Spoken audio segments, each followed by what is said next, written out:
Alors, je vous propose tout d'abord de petit temps de prière. J'aime beaucoup cette prière qui a été éditée dans mon diocèse à l'occasion de la dimanche de la Sainte Famille.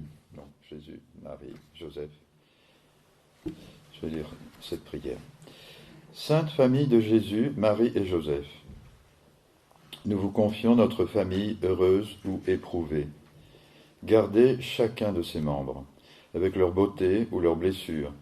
Donnez-nous d'être attentifs à chacun spécialement, ceux et celles qui ont le plus besoin de notre aide et de notre soutien. Aidez-nous à rester unis dans la joie comme dans la peine. En cas de division, donnez-nous la patience de chercher à comprendre les causes, d'essayer d'entrer dans un chemin de réconciliation. Que nos jeunes trouvent dans notre famille un soutien inébranlable qui les rende toujours plus humains et les fasse grandir dans la vérité et dans l'amour. Nous vous confions ceux et celles des nôtres qui connaissent une épreuve, qui souffrent, qui abordent la dernière étape de leur vie. Nous vous confions nos êtres chers qui ont quitté cette terre. Donnez-nous de vous sentir à nos côtés, partageant nos joies et nos espoirs, nos tristesses et jusqu'à nos angoisses. Nous vous le demandons, Sainte Famille de Nazareth. Amen. Je vous salue Marie, pleine de grâce, le Seigneur est avec vous. Vous êtes bénie entre toutes les femmes, et Jésus, le fruit de vos entrailles, est béni. Sainte Marie, Mère de Dieu, priez pour nous pauvres pécheurs, maintenant et à l'heure de notre mort. Amen. Notre-Dame du Lot, refuge des pécheurs, Saint Joseph, nos saints anges gardiens, au nom du Père et du Fils et du Saint-Esprit. Amen. Alors, hier je vous parlais des deux transsubstantiations. Alors, bien évidemment, c'est analogique, comme on dit, hein, c'est pas la transsubstantiation du pain en corps de Jésus, du vin en sang de Jésus, se réalise d'une certaine façon, bien réelle, bien concrète et spirituelle, bien sûr, puisque c'est un mystère divin, mais très concret, à tel point d'ailleurs que Saint... aidez-moi. Le père de l'Église, Saint Irénée, je vais y arriver. Saint Irénée dit, mais quand je communie, je reçois le sang, les os, il va jusqu'à les os, les ligaments, en fait, les artères. Non, il ne connaissait pas encore la différence entre artères et veines, mais tu vois, il va très loin. Hein. Je reçois vraiment le corps du Christ, avec son cœur qui bat. C'est merveilleux. Hein. Voilà. Et la transsubstantiation du prêtre en cet homme nouveau, c'est Saint Justin. Vous vous rendez compte ? Le premier discours d'un père de l'Église devant le Sénat romain qui ose parler des transsubstantiations. Hein, c'est page 37 de mon livre. Là, alors pour les nouveaux, si vous voulez acheter mon livre, il est ici. Voilà. Vous mettez 18 € dans la boîte. Alors, c'est les fameuses deux transsubstantiations. Hein, c'est merveilleux. Et le cardinal Sarah reprendra cette très très belle, non pas, c'est pas une image, hein, c'est la réalité. Je suis transformé. Devenez ce que vous recevez, on le chante dans nos paroisses. Hein. Devenez ce que vous recevez, devenez le corps du Christ. Très joli chant. Ben oui, on devient ce qu'on a reçu. Et au moment de la communion, mais le cardinal Sarah et puis Saint Justin dit que le prêtre qui est le plus proche, vous voyez, c'est la merveille de la vocation sacerdotale, enfin moi c'est ce qui me fait vivre, hein, c'est qu'on est tout près du mystère, on est là, on est collé, scotché, on est tout près du mystère et on a ce privilège hein, d'en profiter en premier, il faut bien qu'il y ait des privilèges quand même, vous voyez. À force de dire que le prêtre est un homme comme tout le monde, je ne vois pas pourquoi un jeune va dire moi je vais faire le sacrifice de me marier avec d'avoir des enfants et tout, tu comprends? Il faut faire attention à ça. Trop longtemps, on a dit, le prêtre est un homme comme les autres. Non!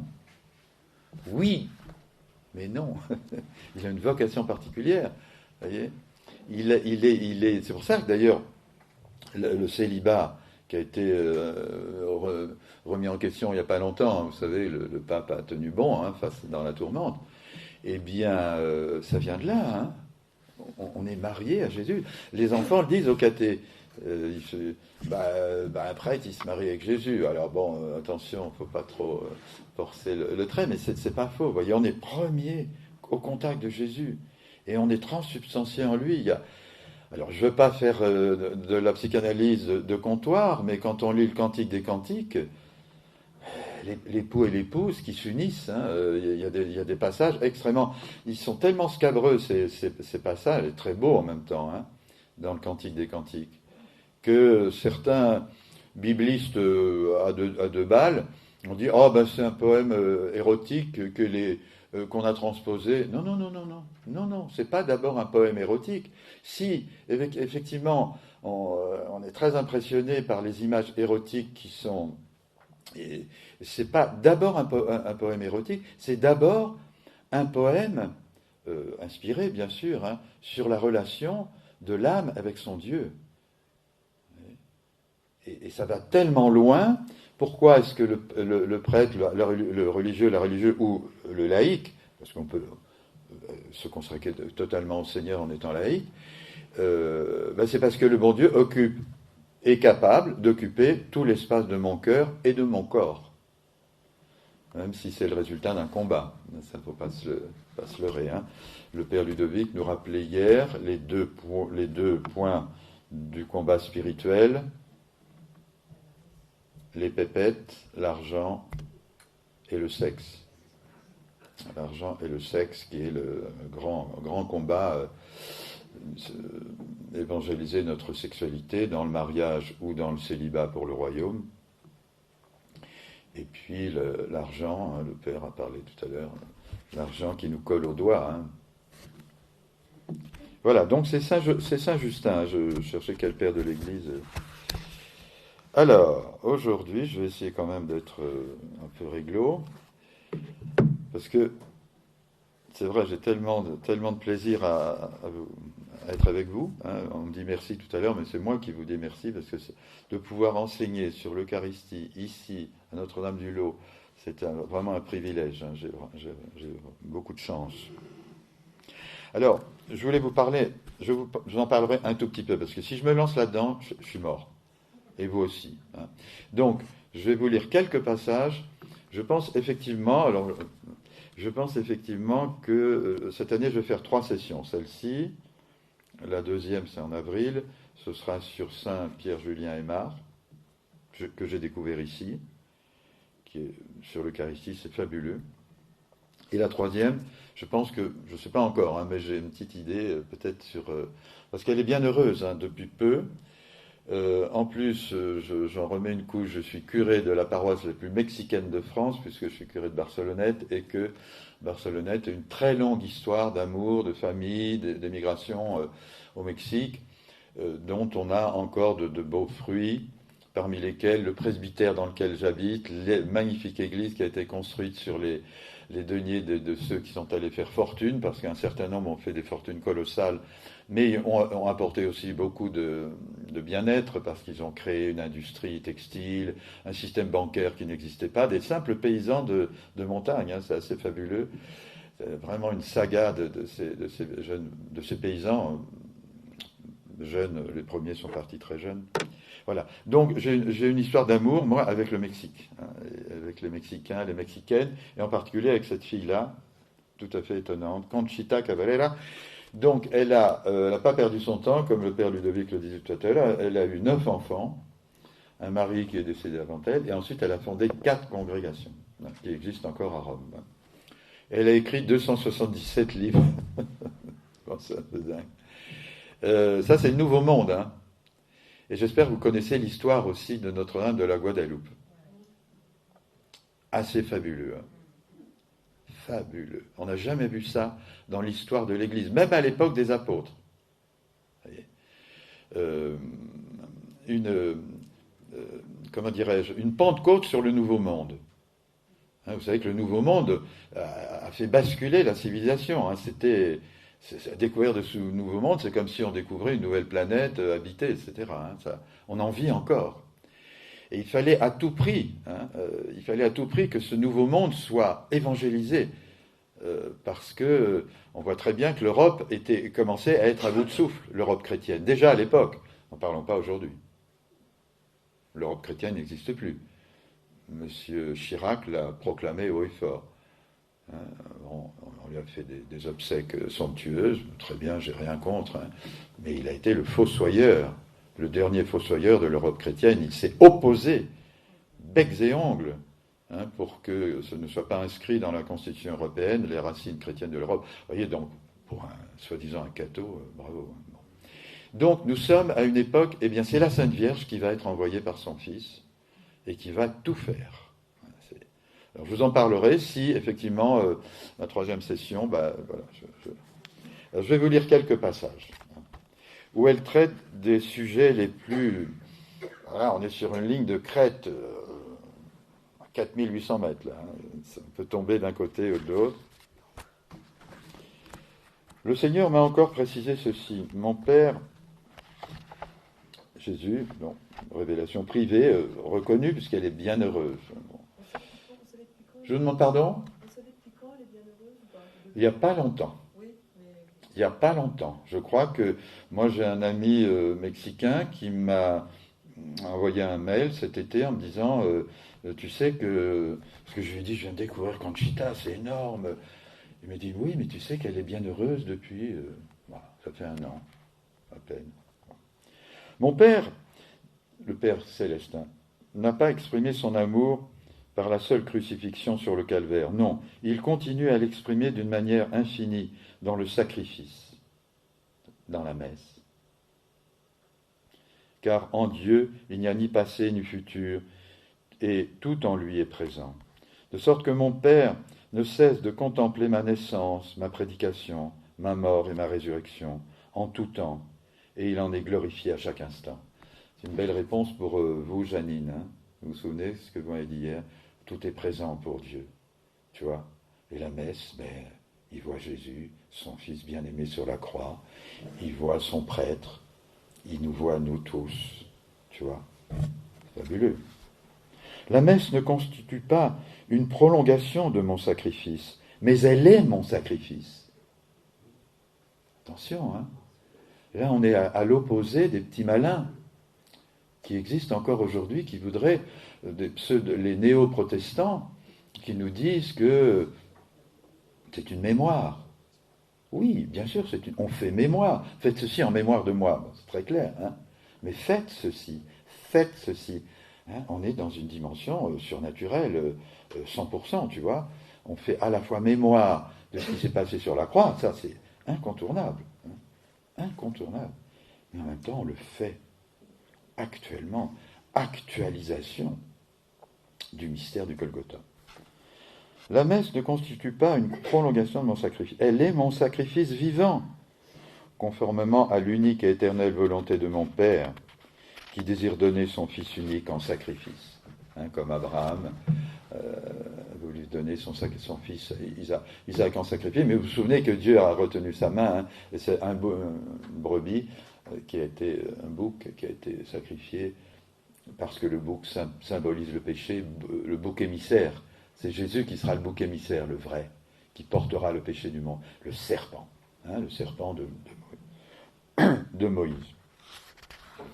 De sorte que les fruits de ma crucifixion sont destinés à l'homme jusqu'à la fin des temps, à tous ceux à qui mon Père voudra les offrir à cause des mérites de ma passion. Et il les offrira concrètement dans la messe. Voilà, donc vous voyez, je citais que quelques passages parce que c'est... Alors, les douleurs mystiques, la fameuse souffrance mystique était quelque chose d'assez, effectivement, mystérieux, c'est le moins qu'on puisse dire. Alors, les souffrances mystiques du Christ, il y a un aspect qui est très clair, si j'ose dire, c'est celui de son corps mystique, c'est-à-dire de nous. Dans la mesure où nous ne faisons qu'un avec Jésus, depuis notre baptême, faisons qu'un avec le Père, le Fils, l'Esprit. Hein, c'est ce qui faisait dire à Jean 23, l'événement le plus important de ma vie, c'est le jour de mon baptême. Bon, cardinal, papa, ça c'est la suite, hein, chacun a ensuite sa mission. dans la mesure où je ne fais qu'un. Pourquoi me persécutes-tu, dit Jésus à saint Paul sur le chemin de Damas. Tu me persécutes. Tout ce que vous aurez fait de bien ou de mal au plus petit d'entre les miens, c'est à moi que vous l'aurez fait. Donc là, indéniablement, nous participons. Jésus a voulu justement que nous participions à sa passion. Et tous les saints, la plus grande grâce que les saints aient reçue de nos frères et sœurs aînés du ciel, c'est de réaliser cela. Et ce qui est parfois un peu déstabilisant quand on lit leur vie, ils avaient faim et soif de la croix, sans être du tout masochistes. Hein. Sans être masochiste, ça prend des fois des proportions énormes, tu vois, parce que plus Dieu leur a révélé, comme à nous, donc, que voilà, il voulait ne pas être seul. Hein. Vous vous souvenez de ce moment dramatique de Jésus à Gethsémani, vous me laissez seul. Et c'est un ange qui est venu le consoler. Et Jésus attend des consolateurs. Et puis Jésus n'a pas voulu, épître aux Colossiens, je complète dans ma chair ce qui manque à la passion du Christ. C'est un peu déstabilisant ce passage. C'est comme si Jésus n'avait pas souffert jusqu'au bout, et pourtant il a souffert jusqu'au bout. Mais il nous laisse une part. Et saint Jean-Paul II l'explique magnifiquement dans sa dernière encyclique qui est citée ici, l'Église de l'Eucharistie. Il dit « La passion du Christ n'est pas refermée, comme si c'était lui qui voulait tout faire, débrouiller tout seul comme un grand. La passion du Christ, la souffrance de est ouverte. » Voyez, ouverte comme l'icône de Roublev est ouverte. Hein, vous avez vu, le Père, le Fils et l'Esprit Saint. Tout le monde n'est pas d'accord pour savoir qui est le Père, le Fils et l'Esprit. Bon, mais la table est ouverte, j'y ai ma place, je suis invité. Je suis invité par la Trinité. Ah oui, ils sont là-haut. Voilà. Vous voyez ? On est invité, on a notre place. Viens, tu es là. On a notre place dans la passion. Alors, maintenant, on aborde une question un peu plus délicate. Est-ce que le Christ souffre encore ? Ah, voilà, question de Janine. Alors là, on marche sur un chemin de crête. Je n'ai pas de réponse.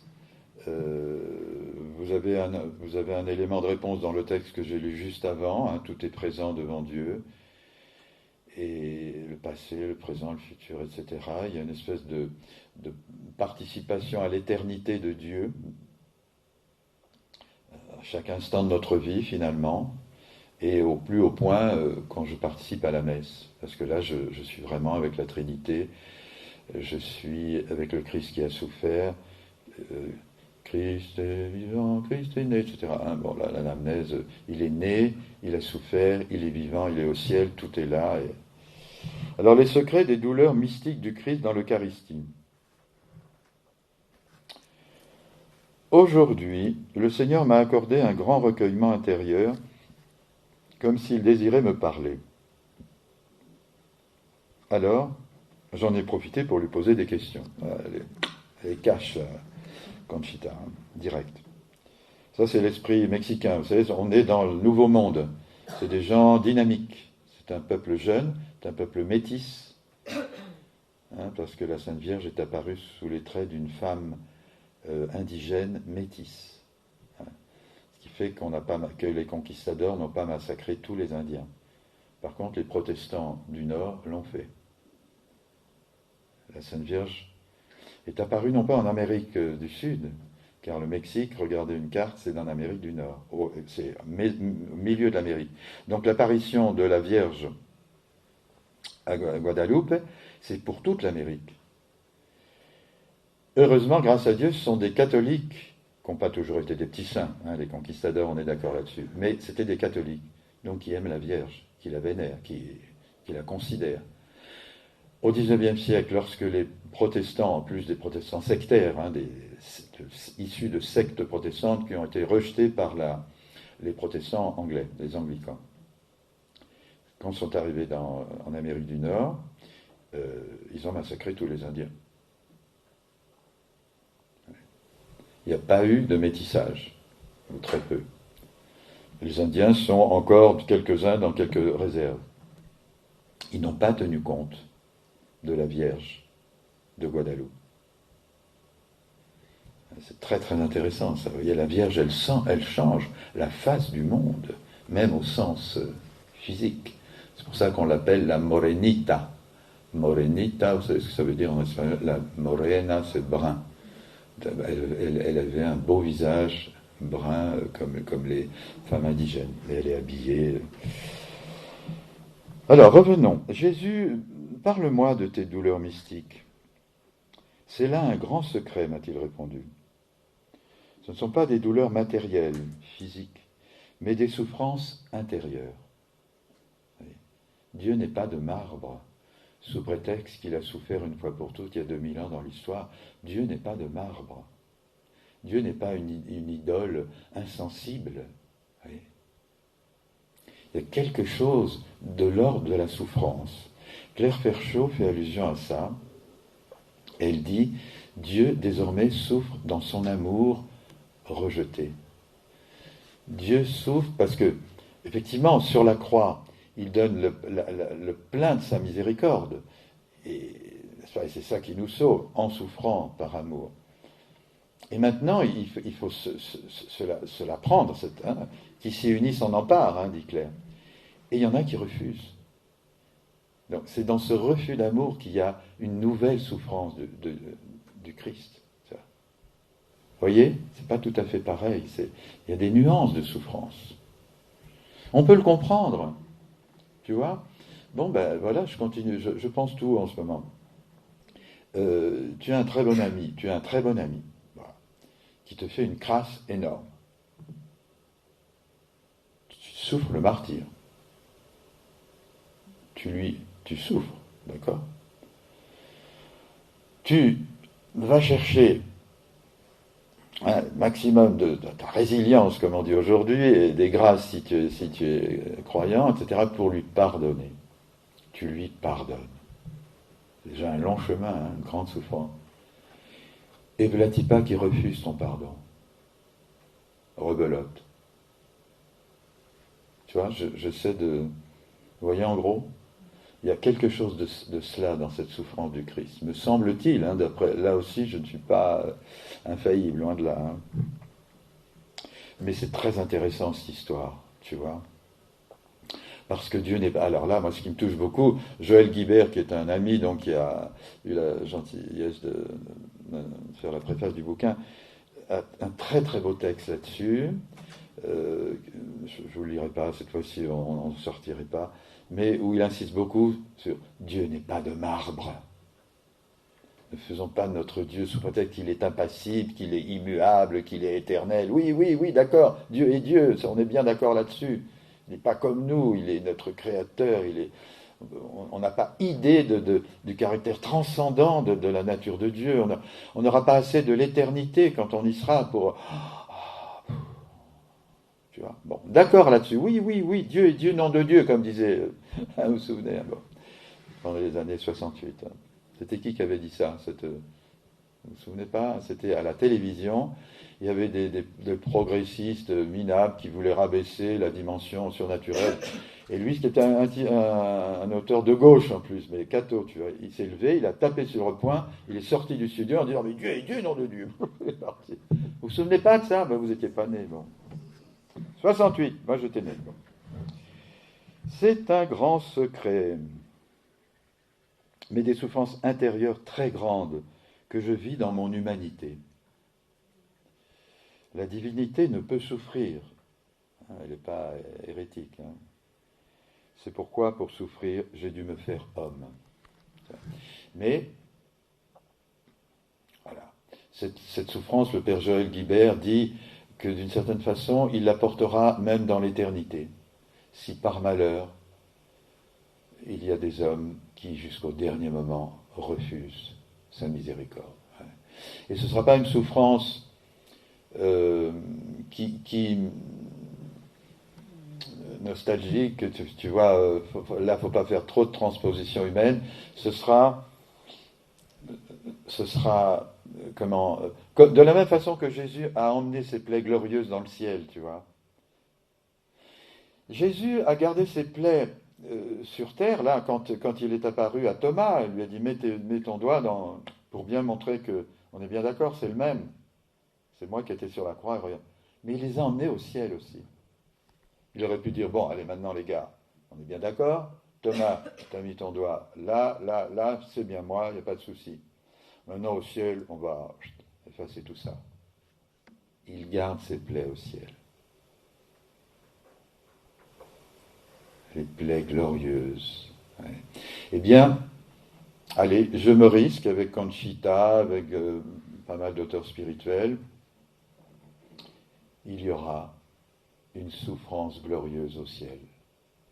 Hein, comme cette...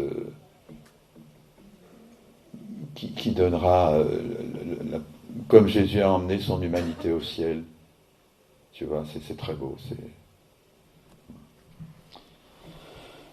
Ça ne va pas obscurcir notre béatitude éternelle, ça, mais ça lui donnera encore cette dimension merveilleuse d'incarnation.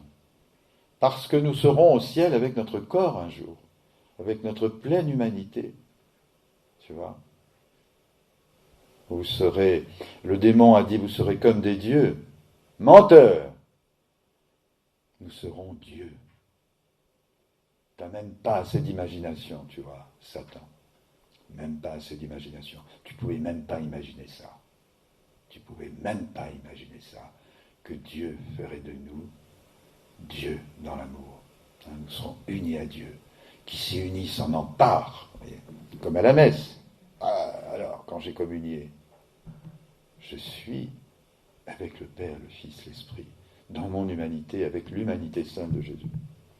Mais dis-moi, Jésus, souffres-tu au ciel ? Si oui, comment cela est-il possible, puisque ton humanité y est glorifiée ? Au ciel, ce ne sont pas des douleurs physiques que j'endure, mais des souffrances spirituelles. Ouais, souffrances spirituelles, d'amour, toujours l'amour. J'ai beaucoup aimé cette phrase de Jean-Paul II qui disait « L'amour rend vulnérable. L'amour rend vulnérable. Celui qui n'aime pas de souci, il est nickel. Il est caparaçonné, tranquille. Je crains des gains, comme dit le Marseille. Voilà. Car les outrages qui sont faits à ma divinité continuent. C'est ce que disait Janine. Sache que mon rôle de médiateur et de victime n'a pas pris fin avec ma mort, mais qu'il continue dans l'Eucharistie. Ça va loin, hein ? Je te le répète, il ne s'agit pas de douleurs physiques, il a assez souffert comme ça, Jésus, mais des souffrances mystiques, lesquelles n'en sont pas moins réelles. Au ciel, je suis atteint par les offenses qui sont faites à la Sainte Trinité. Je serai la victime jusqu'à la fin des temps. C'est pourquoi, lors de mon immolation sur les autels, mon corps est séparé de mon sang, et c'est pour cette raison aussi que mon cœur est représenté avec le symbole des épines, la croix, etc. Vous voyez ? Voilà, bon. Et c'est tout comme ça, Conchita. Elle aborde des choses. Alors, voyez, si elle n'aurait pas pu être bien heureuse avec des textes comme ça, qui sont borderline, comme on dit, qui sont à la limite. On peut tomber rapidement d'un côté ou de l'autre. Vous avez vu, non, je ne souffre pas dans ma divinité. Mais, voilà, il y a le mystère de l'amour. Soyons assez humbles, chers amis, pour accepter qu'à un moment, on adore. Stop. On adore. On ne peut pas tout comprendre. Et le ciel, ce sera pour ça. Mais au ciel, il y a de l'amour. Avec toutes ses composantes, toutes ses nuances. Comme disait le film, sauf que là, ce n'est pas un film porno, c'est le film de l'amour. Toutes les nuances de l'amour au ciel. Alors, maintenant, je vous avais dit quoi ? Ah oui, je sais. Que je vous parlerai un peu de Claire Ferchaud. Vous voulez bien ? Eh bien, on y va. On y va. Alors, quelqu'un m'a posé une question, j'y réponds vite, sinon j'y répondrai pas. Mes péchés blessent le Seigneur, pardon mon Dieu. Mais blesse-t-il également la Vierge ? Bah oui, bien sûr. Elle était debout au pied de la croix, elle a participé à la passion. Les saints, ben oui, puisque l'amour touche tout le monde. Et puis, le péché, c'est une offense à l'amour. C'est un accroc à l'amour, donc tout le monde trinque. faut demander pardon à ces saints anges, hein, vous savez, parce qu'ils nous aident à nous purifier. Donc si on n'est pas assez purifié, ben, pardon mon ange, pardon Jésus, pardon Marie. Alors, je vous parle maintenant un petit peu de Claire Chaud, donc mystique poitevine, qui n'est pas encore ni bienheureuse, ni rien du tout. C'était une laïque. Et voilà, elle a marqué l'histoire de France parce que en 1917, elle a été le Sacré-Cœur l'a invité à rencontrer le président Poincaré, donc ça fait partie de l'histoire de France récente. En 1917, on est à la veille, enfin on n'est pas à la veille, on est dans le début de la fin, c'est-à-dire le début de la fin de l'Europe, tous les empires vont être bouleversés, Staline va remporter, qu'est-ce que je raconte comme bêtise, effondrement, Staline ce sera pour plus tard, hein, effondrement du dernier empire encore un peu catho, l'empire austro-hongrois, hein, qui voulait faire une paix séparée, mais c'est Guillaume, pas le conquérant, mais le Prussien qui a remporté le morceau, qui est très belliqueux. Ne confondons pas non plus, la Prusse a toujours été un pays conquérant, ce qui n'a pas été le cas de l'Autriche-Hongrie, hein, qui était un pays infiniment imprégné de christianisme, de catholicisme, alors que la Prusse est profondément imprégnée de protestantisme, c'est-à-dire avec une mystique de la conquête, une mystique de la réussite. Voilà. Alors que dans la mystique catholique, c'est une mystique de l'humilité et du service. Alors, pour faire gros, attention, hein, on peut avoir un protestant beaucoup plus saint qu'un catholique, que ce soit clair là-dessus. On ne porte pas de jugement sur les personnes. J'ai infiniment de respect pour les gens qui sont catholiques, oui, protestants, musulmans, bouddhistes ou athées. Vous pouvez avoir des gens extraordinaires. Pour moi, c'est encore une preuve supplémentaire de l'existence de Dieu, de voir des hommes, des femmes, des enfants de bonne volonté dans toutes les religions, y compris les gens qui n'ont pas de religion du tout. Une des choses qui m'a le plus bouleversé dans les temps récents, c'est, vous savez qu'il y a 21 coptes qui ont été décapités. C'était il y a une quinzaine d'années à peine, 10 ans. Ils ont été chopés par Daesh sur les côtes de Tunisie parce qu'ils ne se sont pas rendus compte qu'ils n'étaient plus dans les eaux territoriales égyptiennes. Ils se sont fait choper par des fous furieux, là. Et ils ont été décapités sur la plage. Et parmi je crois qu'ils étaient 21, parmi les 21, il y avait un musulman. Et donc les Daesh, là, les fous furieux sont passés de l'un à l'autre en lui disant, bah, tu dis Allah ou Arbab, etc., Dieu est grand et Mahomet est son prophète. Le copte a dit non, je ne peux pas le dire. Toi, je ne peux pas le dire, je ne peux pas le dire. Et ils arrivent à un musulman. Il y avait un musulman parmi eux. Alors il dit Allah ou Arba, etc. Mais moi, c'est mes amis. Tu vas me traiter comme eux. Et il a été décapité. Il est martyr. Tu vois, c'est martyr de l'amour. Martyr de l'amour. Tu vois, il faut considérer ces choses-là. Hein. Sinon, on va retomber dans les guerres de religion et tout le bazar. Respect infini pour les personnes. Être prêt à mourir. Mais ça, c'est l'Église catholique de toujours. Hein. Jésus est mort pour les ennemis, alors que nous étions ses ennemis. Père, pardonne-leur, ils ne savent pas ce qu'ils font, etc. On est vraiment dans le mystère catholique, le mystère chrétien, christique. Mais ça n'empêche pas de revendiquer haut et fort, avec tous les moyens que le Seigneur nous donne, de notre intelligence, de notre... Voilà, tout ce dont on est capable de dire, je crois. Hein. Vous savez qu'au Mexique, il y a eu les Cristeros. Vous avez vu ce film sur les Cristeros?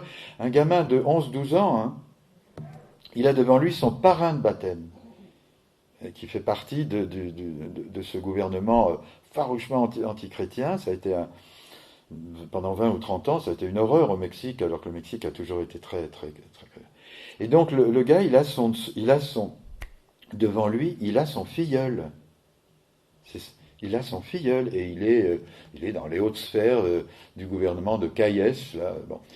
Et il dit à son filleul, mais mon petit chéri, mais écoute, tu vas dire que Christ roi, tout ça, c'est fini.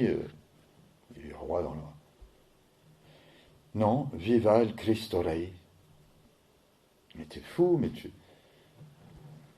Eh ben, va au diable. Et le propre parrain a fait massacrer son filleul. Tu vois jusqu'où ça peut aller? Viva il Cristo Rei. Cet enfant de 11-12 ans, il aurait pu dire... Oh. Donc tu vois jusqu'où peut aller la conviction du martyr, du témoin, de dire non. J'aime beaucoup cette expression du pape émérite Benoît XVI. Il y a des vérités non négociables. Ça ne se négocie pas. Il y a des choses négociables dans notre foi, pas dans notre foi, dans notre façon d'être. On peut, bon, je suis pas d'accord avec tel ou tel aspect. Bon, ça touche pas le fond de ma foi. Hein. Bon, il y a dans l'Église des gens qui sont favorables au mariage des prêtres, etc. Bon, on peut en discuter. Au sacerdoce des femmes, on en parlait tout à l'heure. Bon, on peut en discuter. Les diaconesses, les ci, les ça, bon, telle forme liturgique de la... Moi, je suis très sensible à la forme extraordinaire. Bon, mais je célèbre selon les deux formes, etc. Mais je ne vais pas en faire un cheval de bataille, tu vois. Il y a des choses qui sont négociables. Il y a des choses qui ne sont pas négociables. Sur lesquelles on sera jugé lorsqu'on paraîtra devant le bon Dieu. Personnellement, c'est pas notre voisin qui paraîtra devant le bon Dieu au jour de notre mort. Priez pour nous, pauvres pécheurs, maintenant et à l'heure de notre mort, on le demande à Marie. C'est pas mon évêque qui paraîtra à ma place devant Dieu quand je vais mourir. C'est pas le pape François. C'est pas n'importe qui d'autre. C'est moi. Et quand je vais paraître devant Dieu, je vais paraître devant le Dieu d'amour, de miséricorde, de justice, et on aura une entrevue d'amour exigeante. Mais je m'en réjouis, même si j'ai un peu les chocottes. Les chocottes! Ayons toujours un peu les chocottes. Ne disons pas, pas de problème, moi je suis un catho, nickel, il n'y a pas de souci les gars. Attention. Je crois que le père Ludovic faisait allusion hier dans l'Évangile, n'est-ce pas? Alors, j'ai nettoyé ma maison, je vais régulièrement à Notre-Dame du Lot, je me suis confessé 3 fois cette semaine. Le démon te prépare un croc-en-jambe. Fais gaffe. Il va chercher 7 copains. C'est dans l'Évangile. Hein. Faisons attention. Faisons attention, ne croyons pas parvenus. Alors, il ne s'agit pas de paniquer.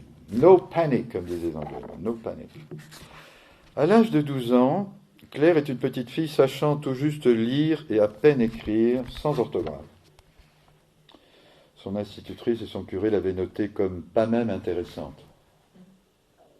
Claire, petite paysanne du bocage vendéen, est en effet trop accaparée par les travaux des champs et de la maison pour pouvoir bien s'appliquer à sa scolarité. Pourtant, à l'insu de tous, elle vit déjà en présence de l'enfant Jésus, qui l'accompagne partout et se fera son enseignant.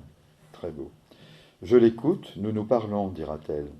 Jésus grandissait d'ailleurs au même rythme qu'elle, à tel point qu'elle pensait qu'il en était ainsi pour tous les autres enfants.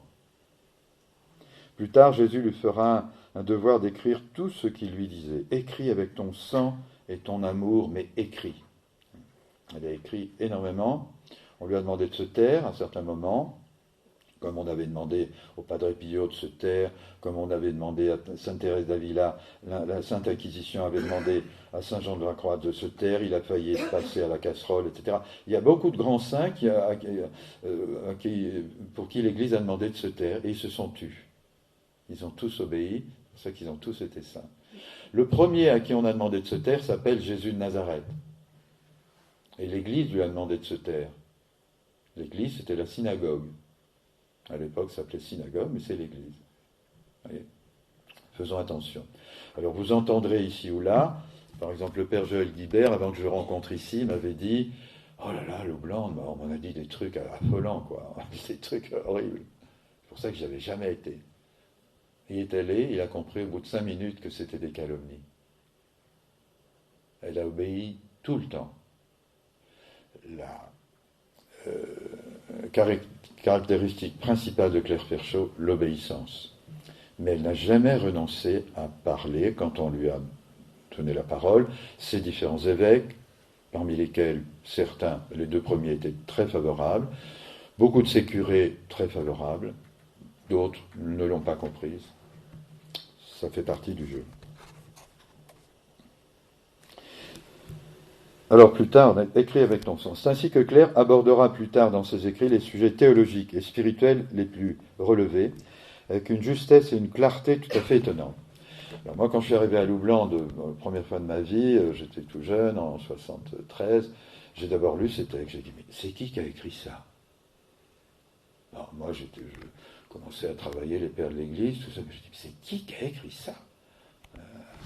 Lisez un peu les textes dans mon bouquin, je ne pourrais pas tous vous les lire, mais c'est un petit bout de tout ce qu'elle a écrit, c'est énorme, quoi. J'ai dit, mais c'est une fille qui est limite illettrée, qui a été très peu à l'école, petite paysanne, j'ai dit, c'est dingue, il y a la puissance, un souffle, et elle traite des questions un peu comme Conchita. Conchita n'a pas été au séminaire, hein. Elle traite des questions les plus pointues, que les théologiens les plus trapus abordent en tremblant, les vrais, hein, parce que les faux, ils s'en foutent, ils avancent, ils disent n'importe, ils sont prêts à dire n'importe quoi pour être publiés. Ah là là, c'est pas bien ce que tu dis, Père François, mais je dis quand même. Tu vois? Pour être publié. J'ai dit, mais présentez-la à moi. Ben non, elle est morte. Alors, tant pis, c'est pas grave. Sous sa plume, on retrouve, c'est moi qui parle, hein, ce même souffle présent chez les plus grands auteurs spirituels comme Thérèse d'Avila, Catherine de Sienne, ou même les pères de l'Église, quoi, un Saint Ignace d'Antioche, avec ceci de particulier qu'elle ne parvient pas à la connaissance par une recherche d'ordre intellectuel, car elle n'a pas le bagage intellectuel, mais essentiellement par une douleur provenant de l'amour. Elle écrit avec son sang, tu vois. Ainsi, son nom mystique que lui donnera Jésus, qui lui sera dévoilé par Jésus lui-même, sera Dolor. Dolor, la douleur, douleur d'amour. Une crainte l'accompagnera aussi tout au long de sa vie, conséquence de sa grande humilité, la crainte de l'illusion, et par-dessus tout, l'angoisse de tromper son monde. Le Seigneur lui révélait de façon privée des choses tellement énormes, tu vois, un peu comme à Conchita, qu'elle tremblait en disant, mais... Et elle soumettait tout à son père spirituel, à son directeur, qui était les pères de Saint-Laurent-sur-Sèvre, les pères Montfortin, dont elle était très proche géographiquement et spirituellement. Elle avait toujours eu des pères spirituels, catho de chez catho, orthonormés, tout ce que tu veux, ses curés, ses évêques, les papes auxquels elle a écrit tout le long de sa vie, jusqu'à Paul VI qui lui a dit, bon, on n'en parle plus, on verra plus tard. Bon, c'est pas une condamnation. Le cardinal Méry Delval, alors secrétaire d'État du pape Pie XI et qui avait été secrétaire d'État du pape Saint Pie X quand même, à qui les écrits de Claire seront soumis plus tard, l'avait pourtant rassuré quand, dès 1920, parce qu'en 1920, on lui a demandé de se taire. Et on lui a dit, les faits, etc., les faits de Loubland ne peuvent pas être reconnus. Voilà, donc on n'en parle plus. Et par contre, donc elle n'a plus. Alors il y a eu des miracles, paraît-il, elle a multiplié le pain lors de la grande débâcle en 1940, des dizaines et des dizaines de milliers de gens sont passés devant sa maison. Elle était là avec quelques sœurs, elle priait, qu'elle avait rassemblées autour d'elle après sa rencontre avec Poincaré, dont je n'ai pas terminé, je vais en dire un petit mot. Tout ça est écrit dans les récits d'histoire de France, hein, on n'en parle pas beaucoup, mais elle a nourri des milliers et des milliers de soldats déguenillés qui marchaient pieds nus, etc., qui étaient dans une situation pitoyable, avec des tartines de beurre, comme si elle avait derrière une usine de boulangerie. Il y a eu plusieurs choses qui sont remontées à l'évêché de Poitiers. Ah oui, mais il y a ce miracle, disait l'évêque de l'époque, qui n'était pas favorable, mais il disait, ah oui, mais il y a ce miracle. Tout le monde l'avait constaté. Hein. Elle avait nourri des milliers et des milliers de gens déguenillés qui passaient devant chez elle, et elle disait à ses sœurs, allez chercher du pain. Il n'y en a plus, allez chercher du pain. Il y avait toujours du pain. Allez chercher du beurre. D'au-beurre, comme on dit en Vendée. Allez chercher du beurre. Il y en avait toujours. Alors, non, mon enfant, vous n'avez commis aucune erreur dans les écrits qui ont été remis au Saint-Office. Le décret de 1920, le Saint-Office imposa leur silence par rapport aux faits de Loublanc, pas question de la messe perpétuelle encore, dont elle commençait à parler néanmoins, dont le Sacré-Cœur lui parlait bien sûr, n'a pas été fait pour vous atteindre, mais pour imposer le silence. Eh bien, elle a accepté le silence. Claire se soumettra d'ailleurs à cette exigence. Il ne s'agira jamais pour elle de revendiquer un quelconque avantage personnel, mais simplement de transmettre à l'autorité religieuse le récit de son expérience mystique, où transparaît son union au Christ, prêtre et victime, et ceci essentiellement en lien avec la messe. Elle s'abandonnera donc au jugement de l'Église, qui, comme toujours, prendra son temps, beaucoup trop de temps d'ailleurs, ça c'est mon commentaire, étant donné l'enjeu inouï du message. Cette longue attente jusqu'à sa mort participera de sa longue croix, mais le rejet de sa personne par beaucoup ne comptait pas à ses yeux quand il s'agissait en fait du rejet de cette immense élévation eucharistique tant désirée par Jésus, qu'elle portait en elle, comme on porte un enfant, la messe perpétuelle. Alors, toute la vie de Claire Ferchaud n'a été qu'un long cri vers la sainte hiérarchie de l'Église, pour faire entendre ce qu'elle portait en son âme dès sa jeunesse. Je n'ai que 15 ans, que, sans en saisir la portée, j'entrevois une procession indéfinie de vierges dont la blancheur symbolique doit renforcer mon sacrifice, tandis qu'elles adorent et s'offrent à la majesté divine. Tout s'anime dans la nature. Donc elle garde ses brebis sur la colline des Rainfilières, qui fait partie, alors, en particulier à un endroit qu'on appelle le Vallon des Martyrs, où il y a beaucoup de Vendéens qui ont été massacrés. Et la ferme familiale dans laquelle elle a grandi, qui date de la Révolution, qui a été bon, et comme toutes ces fermes-là, en granit, etc., il y a une petite chapelle où les prêtres réfractaires disaient la messe. Donc il y a tout un passé toujours très présent chez les Vendéens, les vrais, de ce martyr. On pense 200 000 morts. 200 000. Premier génocide de l'histoire moderne. Après, il y aura les Arméniens, les Juifs, bien sûr, et les chrétiens en masse dans les camps de concentration. Il s'agissait d'éradiquer cette race maudite. La race des royalistes, soi-disant, ce qui était faux d'ailleurs, beaucoup l'étaient, comme beaucoup de révolutionnaires étaient restés très fidèles aussi au roi. Je ne pense pas que les révolutionnaires voulaient la tête du roi, ça c'est secondairement, parce qu'ils étaient très attachés à la dimension religieuse catholique qui était liée, n'est-ce pas, à la monarchie depuis 15 siècles. Donc on ne se débarrasse pas comme ça vous voyez. Mais c'est principalement lorsque c'est la constitution civile du clergé qui a fait se lever la chouannerie. Les chouans ne se sont pas levés quand ils se sont rendus compte que le roi allait passer à la casserole, le roi, la reine, mais quand on leur a imposé de changer de religion. Ça, là, le Vendéen dit non négociable. Le roi, c'est triste, je pense. On n'aurait pas dû faire ça à Louis XVI. Louis XVI était un homme bon et qui était prêt à... Et je pense que la France ne serait pas ce qu'elle est aujourd'hui, n'est-ce pas, si on avait eu la sagesse. Ça, c'est mon point de vue, c'est enregistré, tant pis pour moi, mais je le pense profondément en tant que tout petit historien, tout petit. L'Angleterre s'en était sortie comme ça, je pense, on aurait pu faire autrement. Bon, bref. Alors, c'est en tout cas la constitution civile du clergé, parce que les paysans ne sont pas des gens stupides, loin de là, et ils ont tout de suite compris que c'en était fini de la religion catholique si le chef de le chef, c'était plus le pape, hein, c'était plus les prêtres, mais c'était les civils, le maire. Ça, c'est pas possible, c'est énorme, tu vois. Si aujourd'hui on nous disait ça, hein, si aujourd'hui on nous disait, mais c'est M. Macron qui va être le chef de l'Église, qu'est-ce qu'on ferait? Non, il dirait non. Non, M. Macron. Bah, heureusement, il est malin, il a d'autres projets. Je n'ai pas 15 ans, sans en saisir la portée. Voilà. Et j'entends, donc elle est sur la colline des Rainfilières, où normalement on célébrera le temple de la messe perpétuelle, un jour, quand l'Église voudra, et elle voit la nature qui s'anime. Hein, c'est très franciscain comme vision. Des introibo, sanctus, agnus, et cela toujours sur un autel unique. Elle ne comprend pas au début. Hein. Toujours.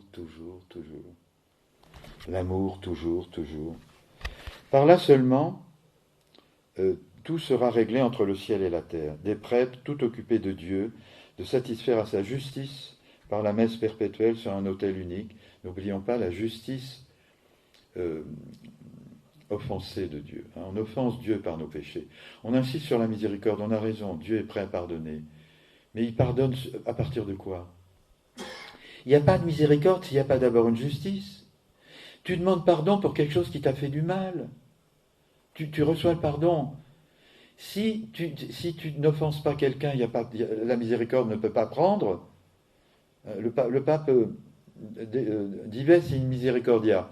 C'est une encyclique du pape Saint Jean-Paul II, une des premières encycliques du pape. Il dit, mais s'il n'y a pas de péché, si le péché n'offense pas Dieu, la miséricorde n'a pas sa place. Elle n'a pas de prise. C'est parce que Dieu souffre cruellement du péché, parce qu'il nous aime, qu'il peut nous pardonner. Oui, pardon, Sophie. Vous pouvez redire le nom de la... Dives in misericordia, riche en miséricorde. Dives in misericordia.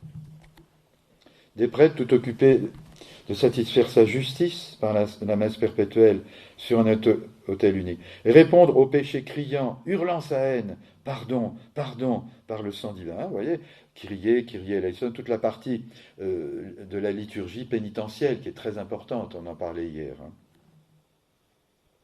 J'ai beaucoup aimé la façon dont l'archevêque de Marseille, hier à la messe, nous a introduit avec beaucoup d'insistance. C'est pas un petit confiteur à la va-vite. Hein. C'était vraiment, Seigneur, pardon. Ça commence comme ça la messe. Pardon Jésus. Pardon pour mes péchés.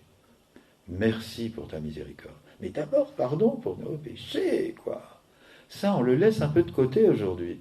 Combien de fois j'ai entendu, mais les péchés, mon Père, ça n'existe plus. Terrible, il n'y a plus de miséricorde. Tu coupes à la racine la possibilité au bon Dieu de te pardonner. Il n'y a plus de confession, il n'y a plus de miséricorde. La psychanalyse a tout expliqué. Il faut assumer son soi-disant péché. C'est l'Église qui vous a culpabilisé. Voilà. L'acte homosexuel nous dit, encore le concile, oui, le catéchisme du concile, est contre nature. Mais pas du tout. C'est très beau au contraire. Il faut assumer ton homosexualité et puis passer à l'acte sans problème. Tu vois, alors l'Église ne condamne pas la personne qui a cette prédisposition, loin de là, au contraire, tu vois. Elle prétend l'aider à s'en sortir. Alors là, l'évêque de Bayonne avait organisé avec un de ses prêtres une session pour les personnes catholiques qui avaient une tendance homosexuelle. Ça existe, je veux dire. C'était justement, eh bien, il y a eu les LGBT ont fait le siège du lieu où cette session devait avoir lieu, et ils ont fait reculer l'évêque. Ils étaient prêts à tout casser. Hein. Non, l'homosexualité est belle. L'acte homosexuel est beau. Tu vois, alors là, tu peux rien, quoi. Tu peux plus rien. Il ne s'agit pas encore de condamner, non. Mais voilà. Le catéchisme de l'Église catholique. Alors, vous savez qu'au dernier synode sur ces questions-là, il y avait à l'intérieur du synode un certain nombre de prêtres, et non des moindres, hein, qui étaient pour faire supprimer ce passage. un certain père Martins, qui est à la tête du lobby LGBT, qui est très prégnant à l'intérieur de, disons les choses, de l'Église. Pour l'instant, le pape n'a pas bougé. Bon. J'enlève le pour l'instant. Voilà, mais voilà. L'Église ne condamne pas, l'Église comprend, l'Église accompagne, c'est vraiment la grande spiritualité du pape François, mais l'Église reconnaît la miséricorde sur quelque chose qui n'est pas dans l'ordre, quoi. Parce que après, ce sera... Bon, je dis l'homosexualité parce que c'est quelque chose de très très présent, de très, très j'allais dire très actuel et qui est au cœur de notre réflexion, tu vois. Et c'est un sujet très délicat qu'il faut traiter, bien sûr, sans condamner, mais entre ne pas condamner et acquiescer totalement en disant mais il n'y a pas de souci, tu vois. Donc moi j'ai eu à l'occasion d'un baptême quelqu'un qui est venu s'asseoir à côté de moi et qui c'était très beau parce que c'était très courageux de sa part de me dire mais voilà, je suis homosexuel, mon copain il est là-bas, machin. Bon. Qu'est-ce que vous en pensez, père? C'était pas du tout pour me piéger, hein. C'était très beau, j'ai eu une discussion avec lui. Petit à petit, il y a tout un groupe qui est venu, il y avait 20 personnes autour de nous, on était tous deux. Ça, c'était très beau, c'était... Voilà, alors est-ce que j'irai en enfer? Tout ça, j'ai dit, mais non, il n'est pas question d'aller en enfer. Tu vois, mais c'est travaillé. Qu'on le veuille ou non, toute personne homosexuelle est travaillée par cette dimension-là. Pas se leurrer. Hein. C'est pas évident. Et le corps parle, qu'on le veuille ou non. Il n'y a pas dans le corps d'un homme de quoi s'unir à un autre homme. En tout cas, naturellement. Tu vois, faut en arriver là, quoi. Sinon. Voilà. Pardon. Par le sang divin. Si je ne comprends pas encore, je ne rêve pas non plus. Une âme s'ébauche en moi. Elle grandira. Elle envahira toutes mes facultés. Elle deviendra la puissance motrice de ma vie. La messe perpétuelle, c'est le but de mes plus ardentes aspirations. C'est l'oméga de cette âme reçue de mon Père du ciel comme un dépôt. Lettre de 1949 à Monseigneur Vion, son évêque, l'évêque de Poitiers. Éloge de l'humilité. Donc, humble servante de l'Église et obéissante jusqu'à la mort. Voilà ce qui est écrit sur l'épitaphe sur son caveau dans le petit village de Loublanc. L'humilité chez Claire n'est pas seulement un trait de son caractère, c'est aussi une attitude spirituelle puisée dans une vision surnaturelle de la condition humaine face à la sagesse infinie de Dieu. C'est cette vertu qui scellera sa relation à Dieu, mais aussi toute son attitude vis-à-vis de l'Église. Voilà. C'est pour ça qu'elle ne désobéira jamais. Ce sera crucifiant pour elle, mais... Dieu est encore à découvrir, écrit-elle, et il est capable de produire bien au-dessus encore de tout ce que l'étude scientifique peut atteindre. Toutefois, notre Dieu très sage met un terme à cette recherche pour rappeler à l'homme sa condition de pécheur né et l'ignorance qui demeure la punition du péché. Très beau, ça, saint Thomas d'Aquin le dit, ça. La plus grande punition du péché, c'est l'ignorance. L'homme qui, à la suggestion luciférienne de tout connaître, de tout maîtriser, hein, c'est ça la tentation luciférienne. Vous serez comme des dieux, vous comprendrez tout, machin. Non. Tu as désobéi, tu tomberas. Et l'humiliation, une des humiliations qu'il faut accepter pour que ça devienne une humilité, donc faire d'un défaut, d'une souffrance, une vertu, une force, hein, c'est saint Paul qui le dit, c'est lorsque je suis faible que là je suis fort. Exactement le chemin inverse de nos premiers parents au jardin d'Éden. Hein, c'est lorsque vous serez fort que vous serez faible. Il est malin, hein, le démon. Tu veux être fort, bah, tu vas voir, tu vas déguster. Dieu dit exactement l'inverse. Tu souffres, tu vas devenir grand. Tu vois. Satan, c'est une bête, attention. Ne le suivons jamais. C'est un menteur. Un menteur de chez menteur. Alors, l'humilité loue infiniment plus la très sainte Trinité qu'une science où entrerait une part de vanité ou de curiosité, y compris dans la science théologique. Faisons attention, on nous a vraiment parfois menés en bateau. Je comprends que l'Église, gardienne de la saine doctrine, veille de près en tenant serrées les rênes de ceux qui, comme des chevaux fougueux, s'emballent sans se soucier du précipice où ils vont inévitablement tomber. Elle est très réaliste. Et vous voyez, là, on est en plein ce qu'on appelle la crise moderniste, contre laquelle Saint Pie X a tellement bataillé. Et je vous invite à lire ou à relire l'encyclique qui est un prodige, où en quelques pages, Saint Pie X décrit exactement cette crise moderniste qui va être comme une bombe à retardement pour l'Église, qui fait encore des dégâts. Et cette encyclique s'appelle Pascendi Dominici Gregis. Pascendi Dominici Gregis. Oh, que je tremble, car toucher à Dieu, le regarder seulement, n'est-ce pas déjà commettre une profanation ? N'a-t-il pas puni Lucifer pour s'être haussé dans le désir de devenir semblable à Dieu ? J'ai soif de connaître mon Dieu. Oui, tout est bien équilibré. J'ai soif de connaître mon Dieu. Connaître aussi mon néant m'est un impérieux besoin. Toujours les deux. Le précipice du fond des océans ne contient-il pas le plein des eaux ? Belle image. Qu'elle puise dans la Bible. Je crois que c'est dans Isaïe, ça.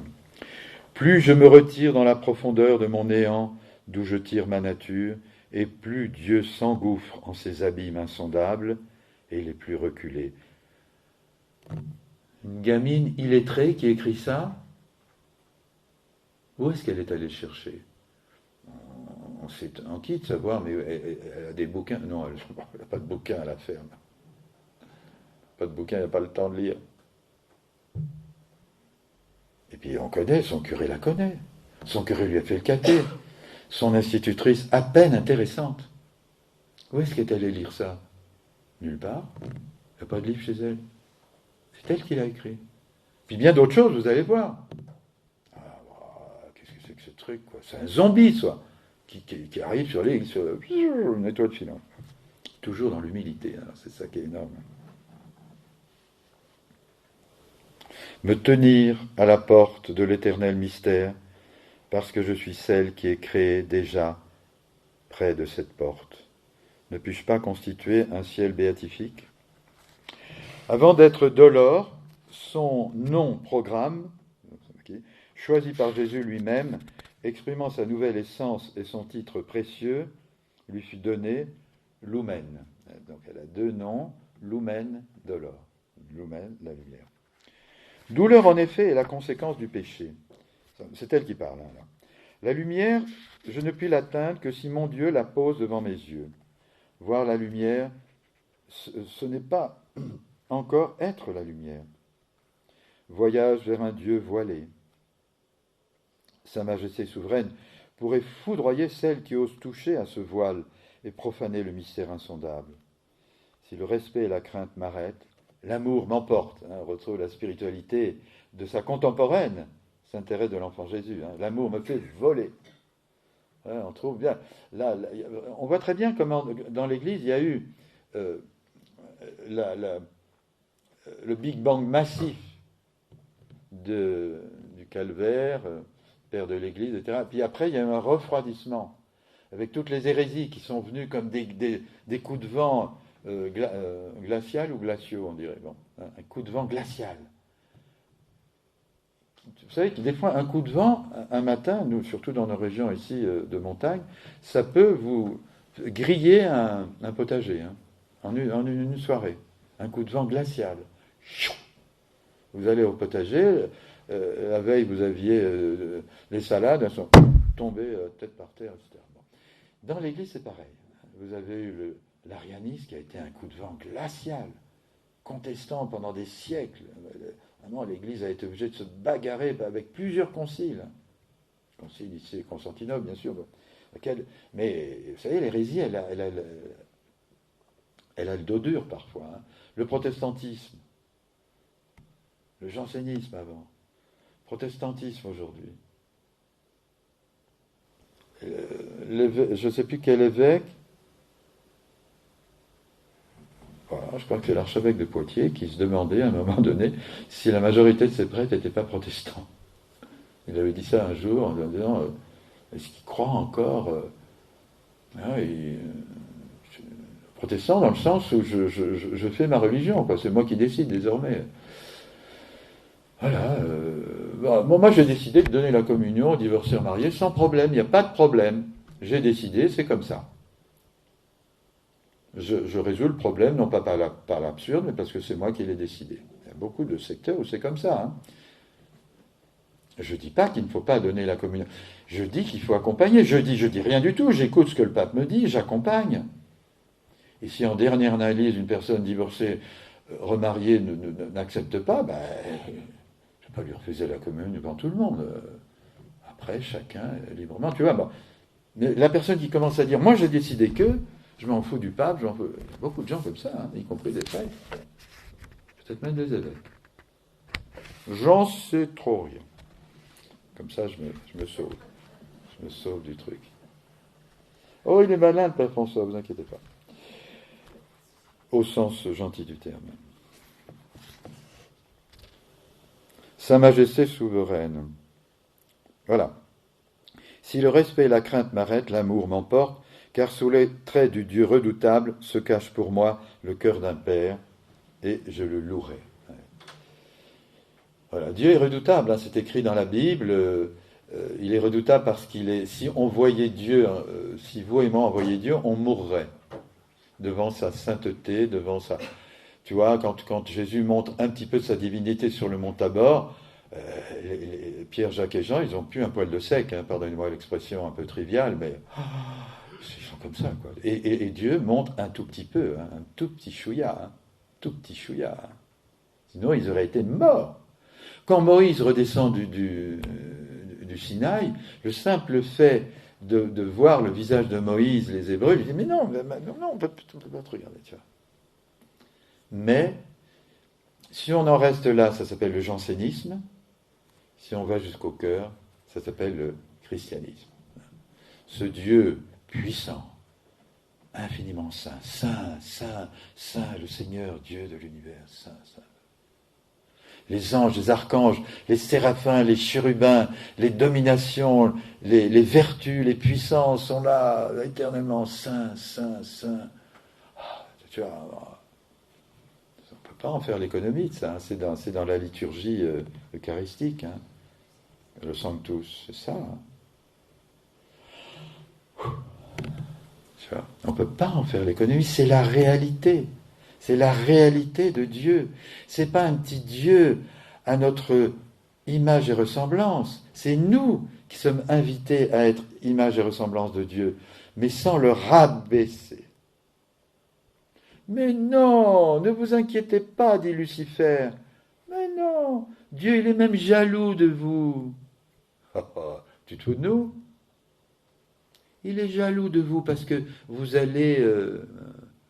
c'est vous qui allez décider désormais du bien, du mal. C'est vous les maîtres du jeu. Hein?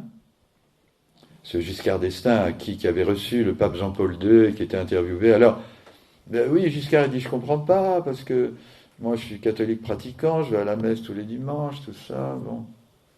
Et le pape n'a pas été très sympa parce que je suis favorable. Bon, l'avortement, mais il dit, mais l'avortement, mais c'est le peuple souverain qui a voté, c'est pas moi. Et oui, le souverain, désormais, c'est soi-disant le peuple. Pas trop, parce que sinon, on va dire c'est du populisme. Non. C'est quelques francs-maçons qui ont décidé que ce serait comme ça, et puis qui par leur zone leur lobby d'influence très très puissant, sont parvenus à faire voter les députés comme un seul homme, parce que bon, on pense d'abord à sa carrière. Chez Delors, il n'y aura pourtant pas de place pour aucun dolorisme, puisque dans son âme thérésienne, c'est l'amour qui l'a fait avancer.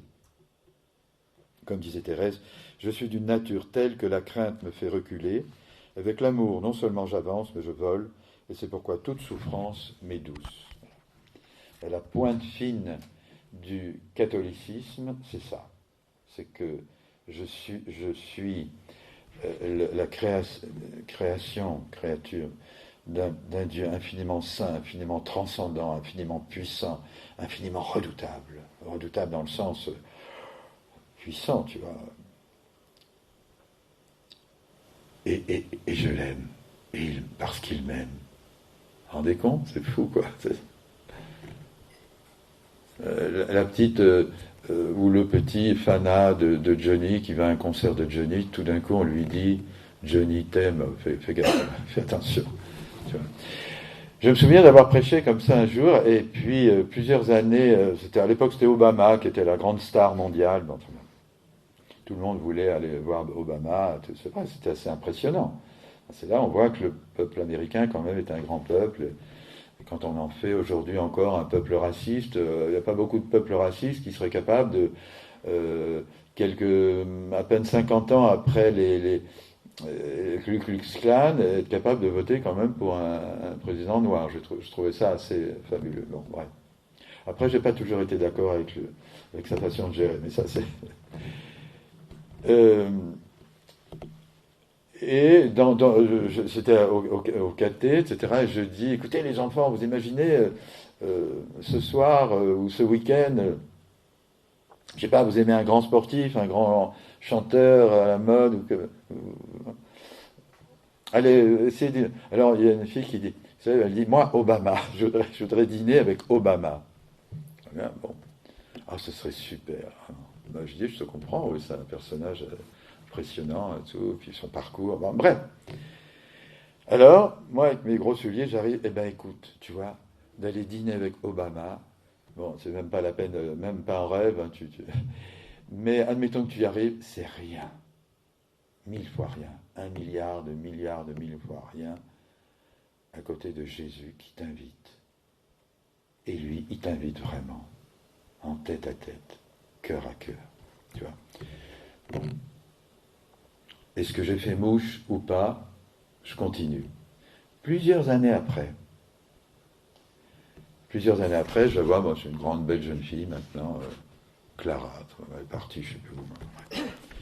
Et elle était dans la cour devant, loin du caté, elle était assez courtisée, très jolie jeune fille. Bon. Et elle me voit, et elle fonce, et très spontanée, parce que c'est pas parce qu'elle était... J'aime bien ces jeunes qui continuent. Ça fait beaucoup de peine quand tu as accompagné un jeune, que tu le retrouves adolescent qui fait des bêtises, bon, manifestement, mais qui continue à venir te voir, c'est très beau. Sans respect humain pour ses copains, ah, t'as vu le curé, ben oui, il est super, voilà, moi j'ai été au caté, c'est génial, et tout. C'est beau ça me... Et elle fait ça, elle vient me voir, et puis elle me dit, vous vous souvenez de ce que vous nous aviez dit, là? Je dis quoi? Obama. Ah oui, Obama. Oui, vous vous souvenez ce que... C'est vrai? Vous le croyez vraiment? Ben, j'ai dit oui. Ah, ça m'a marqué, ça. Tu vois? C'est ça, quoi. Notre Dieu redoutable, tout-puissant, qui a créé le ciel, la terre, les mondes, les galaxies, le soleil, les soleils, il y a des milliards de soleils, paraît-il, les trous noirs, les océans, tous les animaux, qui m'a créé, c'est mon Dieu, il est redoutable, il pourrait me pulvériser comme une piche. Et non, il m'aime, il a offert sa vie pour moi. Fabuleux.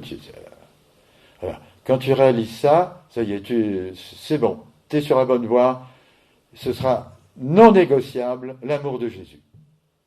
Le sacerdoce, c'est l'amour du cœur de Jésus, sacerdoce ministériel, le mien, celui de tous les prêtres, sacerdoce commun, le vôtre, c'est l'amour du cœur de Jésus. C'est pas négociable. J'aime Jésus, il m'aime, pour toujours. Voilà. Même si des fois, je retournerai dans son cœur. Je me plongerai dans son cœur, comme disait Marguerite Marie, n'est-ce pas? euh, le péché, c'est comme un petit bout de papier comme ça que tu jettes dans une fournaise ardente, que tu jettes dans un volcan même, tu vois. Tu balances un bout de papier, voilà, les péchés de Jean-Luc blessent-ils le Seigneur? Oui, d'accord, mais tu jettes ça dans un brasier ardent, il n'y a plus rien. Fini. Chers amis, je ne veux pas vous casser les oreilles. Si vous voulez en savoir plus, ben lisez le livre et puis voilà. Je n'ai pas d'autre solution.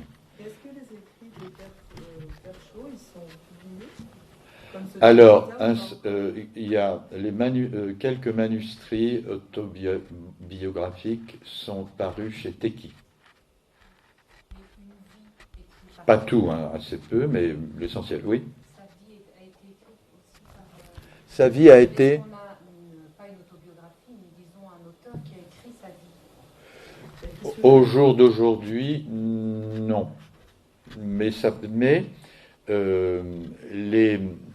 il y a une association Loi 1901 qui gère la ferme natale, les coteaux des Rainfilières avec grand scrupule parce qu'ils croient profondément, ce sont en particulier les arrière-petits-neveux de Claire, plus une association qui regroupe pas mal de gens, à laquelle j'appartiens, mais en tant que citoyen républicain, 1901, qui gère les coteaux, qui entretiennent les coteaux, qui accueillent les pèlerins qui sont très nombreux et qui ont réalisé des écrits à partir des écrits de Claire et qui sont publiés aux éditions Teki, les mêmes. Voilà, ça s'appelle manuscrit autobiographique. C'est une partie, simplement. Pierre Teki, éditeur, 8 rue de Mézières, etc. Vous pouvez les commander. Autre question, peut-être? Bon, il est 11h moins 5, la messe est dans 20 minutes, mais on a peut-être le temps. Je ne veux pas encore vous lire, mais allez voilà. Je ne veux pas vous imposer mais lisez-le ou achetez-le ou volez-le si vous n'avez pas d'argent, comme Harakiri. Si tu n'as pas d'argent, tu le voles. Bon. Non, c'est quand on a lu les textes de Claire, on n'est plus comme avant. Hein. On n'est plus comme avant. C'est plus possible. Ouais. Elle parle de la messe, elle parle du projet du Sacré-Cœur. Bon, il n'y a rien de nouveau, il n'y a rien de nouveau, mais c'est renouvelé, quoi. Alors, une question éventuellement? Oui, mais à mon avis, c'est un peu. Il faudrait plus de temps. Moi, j'ai du mal avec le terme sacerdoce, à bien comprendre ce que contient ce mot et la distinction entre le sacerdoce ministériel et le sacerdoce commun dont vous avez parlé hier. C'est-à-dire qu'en fait, c'est des notions qui restent floues. Je viens de noter, le sacerdoce, c'est l'amour du cœur de Jésus, d'accord, ça c'est pour tous. Mais à mon avis, il y a peut-être un développement possible pour mieux saisir de quoi on parle. Mais vous n'êtes pas obligé de répondre tout de suite, je préférerais que s'il faut plus de temps... Non, j'entends bien votre question. Alors, je ne réponds pas tout de suite parce que c'est une très très vaste question. Je réponds par le grand principe que je vous ai dit à plusieurs reprises, distinguer pour unir. C'est un grand principe thomiste de ce qu'on appelle la philosophie du bon sens. Distinguer les réalités pour mieux les unir. À force de trop distinguer sacerdoce commun et sacerdoce ministériel, sans les unir, on risque de tomber dans ce qui est cruellement parfois critiqué, disant les prêtres, etc., une église de prêtres, et nous, les laïcs, tout ça, avec une espèce de revendication presque marxiste, tu vois, lutte de classe, tu vois, alors il y a la classe. Non. Le ministère, le sacerdoce ministériel est dit le catéchisme, je répète ce que dit le catéchisme, y compris le catéchisme de l'Église toute la même, aujourd'hui, c'est une participation particulière au Christ en tant qu'il est la tête du corps mystique. D'accord ?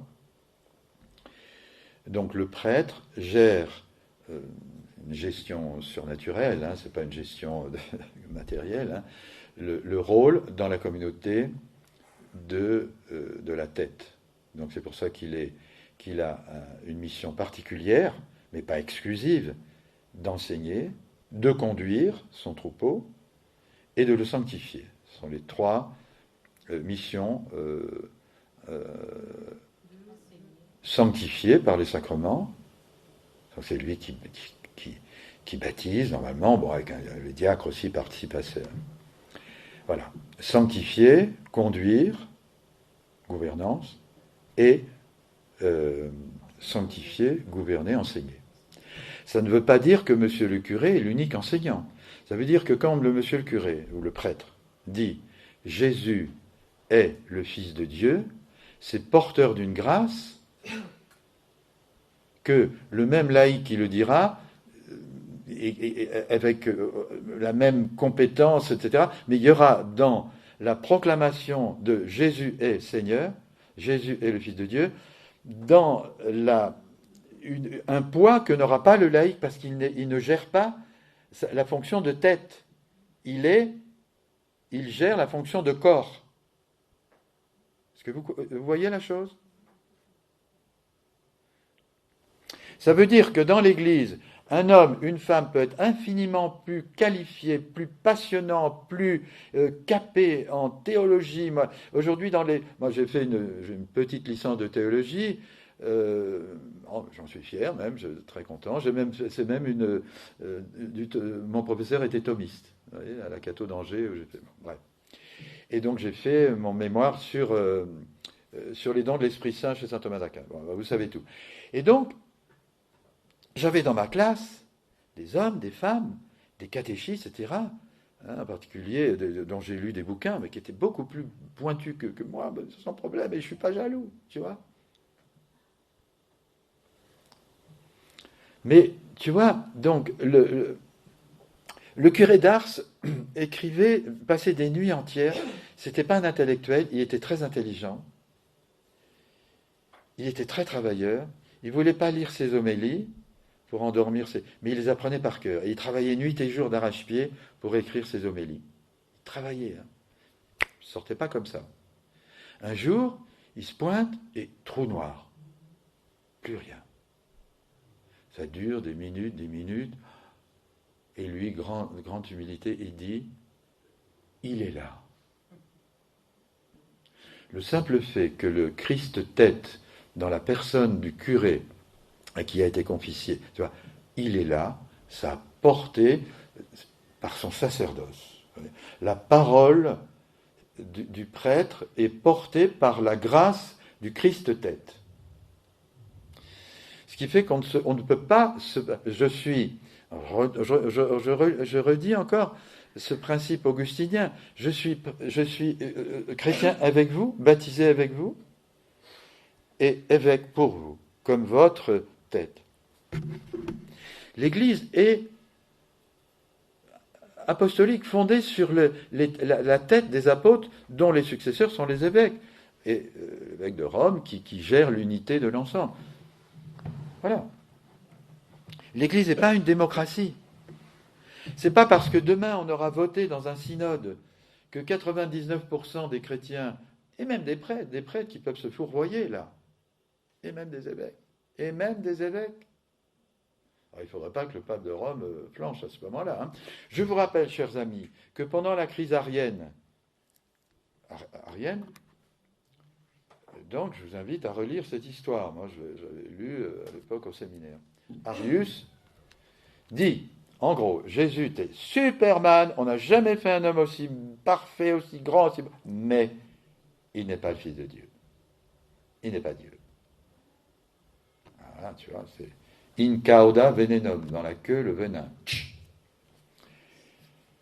C'était énorme. Ça a duré des siècles pour que l'Église... Eh bien, figurez-vous que presque tous les évêques étaient devenus ariens. Il n'en restait plus que deux. Un, dont je suis très fier parce que je suis natif de Poitiers, Saint Hilaire de Poitiers, qui a été destitué par l'empereur qui était arien. C'était la religion à la mode. On dirait aujourd'hui le progressisme, le modernisme, c'est à la mode. Je suis progressiste, je veux que l'Église progresse. Attention, hein, sous quelle forme? C'est tendance, on dit. Et donc, il y avait saint Athanase en Orient, en Alexandrie, je crois, et qui a été déporté, exilé. Et il y avait saint Hilaire de Poitiers, deux pères de l'Église et non des moindres. Et le pape de l'époque, qui s'appelait Libère, avait des sympathies ariennes. En tant que docteur privé, il était sympathisant de la doctrine arienne. À un moment donné, l'empereur lui a donné, je ne sais pas si c'était un stylo ou un stylet, pour qu'il signe un texte en tant que pape, cette fois-ci, hein, pas en tant que personne privée. Parce qu'un pape en tant que personne privée peut dire des bêtises. C'est possible. Nous ne sommes pas des papolâtres. C'est bien clair, ça? Nous ne sommes pas des papolâtres. Les protestants nous disent des papolâtres. Non, on n'est pas des papolâtres. Qu'est-ce qu'il dit, le pape? Il a dit ça? Très bien. Donc, nous aussi, comme les protestants, on porte un jugement sur l'enseignement. On regarde ce que l'Église a toujours cru, le catéchisme, etc. Très bien. Ah ben, c'est une façon nouvelle de présenter les choses. Mais c'est merveilleux. Quand le pape François dit la substance de la transsubstantiation, bon, ce mot, on le garde, d'accord, mais enfin, la substance de l'Eucharistie, c'est l'amour. C'est beau, ça. On n'a jamais dit quelque chose d'aussi beau. Ben, là, je suis progressiste aussi. Je suis pour le progrès, tu vois. Progrès dans l'amour, progrès dans la vérité. La messe perpétuelle, rien de nouveau, mais un approfondissement du mystère eucharistique. Je suis progressiste là, tu vois. Je suis tendance. Le pape Libère, on lui donne le stylo, tu signes ça en tant que pape, il n'a pas signé. Gloire à Dieu. Il n'a pas signé. Je crois que le bon Dieu lui a tenu la main, et après ça a basculé. Et Athanase est revenu, et tous les évêques, à partir du moment où on a dit le pape n'a pas signé, non. Ah, alors on suit le pape. L'Église a rebasculé tout entière. Vous le saviez, ça? Non, par l'obéissance, en fait. On ne vous l'a pas dit, ça. Hein. Eh bien, moi, je vous le dis. Et c'est important de le savoir. Pour ne pas être des papolâtres, pour avoir une vénération, une obéissance. J'allais dire plus que jamais, parce que depuis le Concile Vatican I, on sait que le pape est infaillible dans le domaine de l'enseignement ex cathedra, dans la foi et les mœurs, etc. Et là, c'est une force extraordinaire, que les protestants n'ont pas, que les orthodoxes n'ont plus, que les musulmans, n'en parlons pas, n'ont pas du tout. Chacun est l'imam de sa propre religion, de son propre Coran. On le voit très bien aujourd'hui avec les fous furieux.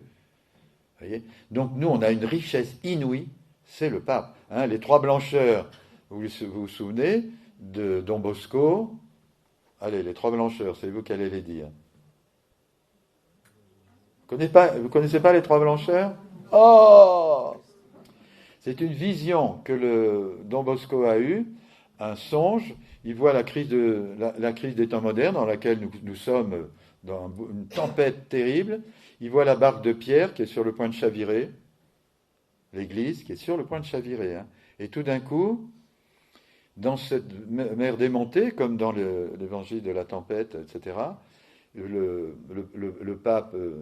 alors il y a trois blancheurs, le pape dans la barque qui tient encore, qui tient le cap quand même si c'est sur le point.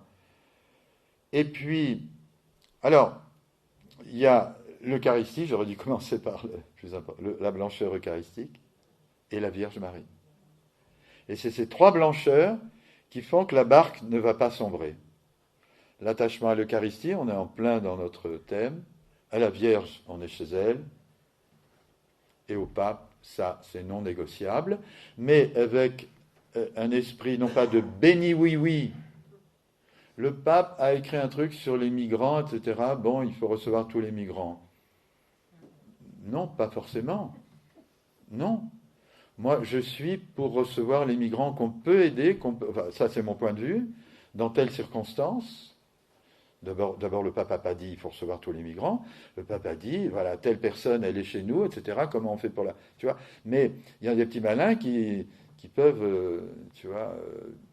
je crois que le pape, il y a d'autres discours du Saint-Père où il renvoie à la responsabilité aussi à chaque pays, de telle façon que chaque pays puisse recevoir le nombre de migrants qu'il est capable d'accueillir dignement, qu'il est capable aussi de contrôler dans le sens où ça ne va pas être ce fameux communautarisme qui risque de faire imploser nos démocraties de l'intérieur. On le voit très bien, tu vois. Ça, le pape en parle de ça. Voilà, donc il faut encore une fois, on n'est pas des bénis oui-oui, on n'est pas obligé, quand on est catho, d'être débiles mentaux. Amen. Amen. Amen. Amen.